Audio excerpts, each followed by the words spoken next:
Hello friends, welcome to संपूर्ण education. Friends चलतु आज आम सुदशा व्रत उपरे किसी जिनस जाना जहाँकि आमको यही ओषारे बहुत ही हेल्प कर। तो फ्रेंड्स हिंदू नारी हिसाब से प्रत्येक ओडिया गृहिणी माने सुदशा व्रत करें। सुदशा व्रत प्रति वर्ष आरंभ कि शेष में पड़ था, किंतु चलित वर्ष 2025 मसीहा जून मास 5 तारिख में सुदशा व्रत पालन कर दिन हूँ माणबसा गुरुवार परी सुदशा व्रत लक्ष्मी माँ को अति प्रियर होता है। से प्रत्येक नारी माने सुदशा व्रत पालन करते। माँ लक्ष्मी को संतुष्ट करने माँ आशीर्वाद पाइबा सुदशा व्रत कि घरे एवं लक्ष्मी मंदिर में पालन करते। मंदिर में जो मैंने व्रत करते से माने घरे मध्य लक्ष्मी विशेष पूजा अर्चना करते। तेणुक आपको जो भी सुविधा हम आप पूजा करें। देन हूँ माँ लक्ष्मी को 10 संख्याटी अति भल लगी था। से माँ लक्ष्मी पूजा 10टी संख्यार सब जिनस रखा जाए पूजा कराए। जेमितिक 10टी फूल, 10टी फल, 10टी पोर दिया मंडा, 10टी फल मूल मिशा पणा, व्रतरे 10 गोटी गंठी, 10टी बेलपत्र, 10टी हलदी गुड़, 10टी गुआ इत्यादि पूजा कराए। जहाँ भी पूजा हुए से 10टी पूजा हुए कहीं 10 हूँ माँ अति प्रियर संख्या। दिन हूँ सुदशा व्रत माँ पितल मूर्ति को आपण पूजा करें कि उभय लक्ष्मी नारायण मूर्ति को पाख रखी पूजा करें। देन हूँ आपण माँ मूर्ति को पूजा कले गुड़ को निश्चित भाव में पूजा करेंगे। जहाँ घरे यार नियम अच्छी से निहाती पूजा करेंगे, ना आपण घरे जदि यार नियम किसी ना ताहले आपण यहाँ स्किप करें। जहाँ घरे ये 10टी गुआ पूजा हेबार ना तेबे से माने 2टी गुआ निश्चित पूजा करेंगे। 2टी गुआ लक्ष्मी नारायण नाम पूजा करें। जहाँ घरे 10टी गुआ पूजा करिवार नियम अच्छी से यही पूजा करें। और जार ना से 2टी गुआ नहीं पूजा करेंगे कहीं यह लक्ष्मी और नारायण नाम पूजा करा जाए। देन हूँ लक्ष्मी नारायण कि केवल माँ को प्रतिमा को आपण तले रखी केवे भी पूजा करेंगे ना।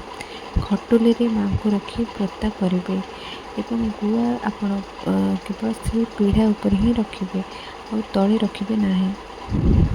दिन हूँ सुदशा व्रत हो कि माणबसा गुरुवार यह माँ को अति प्रिय होता है।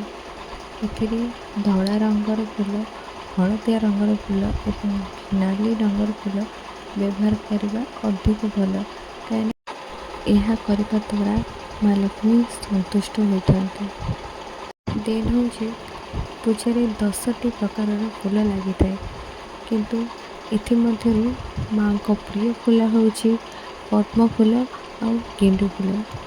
सुदशा व्रत पद्म फूल ना गेंडु फूल निश्चित पूजा करा जाए। दिन हूँ 10टी दूब, 10टी बरकोली पत्र, 10टी बेलपत्र, 10टी फूल माँ को पूजा लगी था। पूर्व दिन ठारू यही सब साइज कर रखा उचित, जद्वारा पूजा दिन कम समय ठीक भाव पूजा करें। यही पूजा माँ को पाखरे 3 थर भोग लगी था, सकाल भोग, मध्याह्न भोग एवं संध्या भोग। भोग पर जहाँ आवश्यक ताहा पूर्व दिन ठारू सजाई रखा उचित, जद्वारा आपण ठीक भाव में से पूजाटी कंप्लीट करें। दिन हूँ यही ओषारे माँ को पाखरे 10 पाखरे पद्म फूलर चिता पड़ता है। माणबसा समस्त बासी चिता पड़ता है, अर्थात पूर्व दिन चिता पकई रखी था। किंतु सुदशा व्रत दिन एभली हो न था, सांगे सांगे सज चिता पटा होता है ଏବଂ ସେଇଟା ହିଁ ପଡ଼ିଥାଏ। ଏହି ଓଷାକୁ ସହଜ କରିବା ପାଇଁ ପୂର୍ବରୁ ସବୁ ସଜାଡ଼ିକି ରଖିବା ନିହାତି ଆବଶ୍ୟକ। ଯଥା ମା'ଙ୍କ ଖଟୁଲି, ପିଢ଼ା, ପିତ୍ତଳଠୁ ଆରମ୍ଭ କରି ସମସ୍ତ ଜିନିଷକୁ ପୂର୍ବ ଦିନଠୁ ସଜାଡ଼ିକି ରଖିବା ନିହାତି ଆବଶ୍ୟକ, ଯାହା ଆପଣଙ୍କୁ ବହୁତ ହେଲ୍ପ କରିବ। ଏହି ବ୍ରତ ଦିନ କଳା ରଙ୍ଗର ଶାଢ଼ୀ, ଚୁଡ଼ି, ଟିକିଲି ଇତ୍ୟାଦି ପିନ୍ଧିବା ଉଚିତ ନୁହେଁ। ମା'ଙ୍କୁ ଧଳା ରଙ୍ଗ କିମ୍ବା ହଳଦିଆ ରଙ୍ଗ ଅଧିକ ପସନ୍ଦ ହୋଇଥାଏ। ସେଥିପାଇଁ ବ୍ରତ କରୁଥିବା ପ୍ରତ୍ୟେକ ନାରୀଙ୍କୁ ଧଳା କିମ୍ବା ହଳଦିଆ ରଙ୍ଗର ଶାଢ଼ୀ ପିନ୍ଧିବା ଉଚିତ, ଯେଉଁଥିରେ କି ନାଲି ରଙ୍ଗର ଫୁଲ କିମ୍ବା ପାଢ଼ୀ ରହିଥିବ। ଏହି ସୁଦଶା ବ୍ରତ ଦିନ ଆପଣ ଆମିଷ, ପିତା, କଷା, ପିଆଜ, ରସୁଣ, ଛତୁ, ମସୁର ଡାଲି, ବାସି ଖାଦ୍ୟ ଖାଇବା ଉଚିତ ନୁହେଁ। ତେଣୁକରି ଆପଣ ଏହାକୁ ମାନିବା ନିହାତି ଆବଶ୍ୟକ।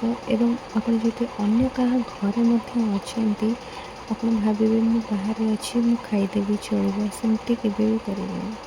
ସେମିତି କଲେ ମା' ରୁଷ୍ଟ କରିବେ। ତ ଆପଣ ନିଜ ଘରେ ଥାଆନ୍ତୁ କିମ୍ବା ଅନ୍ୟ କାହା ଘରେ ମଧ୍ୟ ଥାଆନ୍ତୁ, ଆପଣ ସଦାସର୍ବଦା ନିୟମ ଭାବରେ ଏସବୁ ପାଳିବା ନିହାତି ଆବଶ୍ୟକ।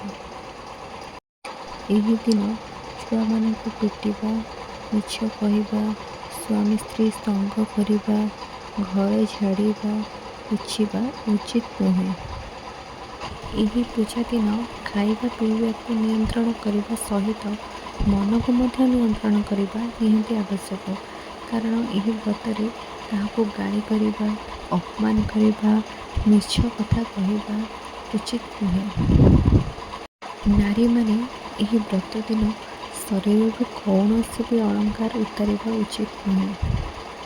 ଏହି ବ୍ରତ ଦିନ ଘରକୁ ସଫାସୁତୁରା ରଖିବା ସହିତ ନିଜକୁ ମଧ୍ୟ ସଫାସୁତୁରା ରଖିବା ଆବଶ୍ୟକ। କାରଣ ଏହା କରିବା ଦ୍ୱାରା ମା' ଲକ୍ଷ୍ମୀଙ୍କୁ ଆପଣ ପ୍ରସନ୍ନ କରିପାରିବେ। କାରଣ ମା' ଲକ୍ଷ୍ମୀଙ୍କୁ ସଫାସୁତୁରା ପରିଷ୍କାର ରହୁଥିବା ଘର ଅଧିକ ପସନ୍ଦ ହୋଇଥାଏ।